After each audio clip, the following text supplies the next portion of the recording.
C'est un taureau naturalisé, mort au combat dans les arènes de Cadix. C'est une œuvre imaginée par Pilar Albarracín. L'artiste espagnole se met souvent en scène pour porter un regard critique sur son pays et inviter le public à se questionner. Comment elle interroge aussi une société assez figée, cette société espagnole très patriarcale où la place des femmes est assez définie. Et finalement, elle vient interroger ces questions de frontières aussi entre les sexes, entre les professions. Et donc toujours, elle nous amène ailleurs. Au total, une cinquantaine de pièces de Pilar Albarracín seront présentées au musée Goya.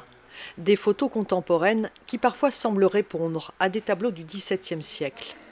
À quelques jours de l'ouverture de l'exposition, Pilar Albarracín termine une œuvre spécialement conçue pour le musée de Castres.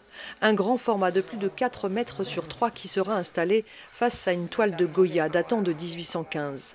Le roi Ferdinand VII trône en monarque absolu au milieu de la Compagnie des Philippines. Pour moi, Goya, c'est un artiste et une personne très visionnaire qui nous a montré son vision particulière de le monde, une vision très universelle, très dure, mais très réaliste. Pilar Albarracín a utilisé une peau de taureau pour y dessiner une carte de l'Espagne de l'époque de Goya. Une façon contemporaine de dénoncer le colonialisme, la domination.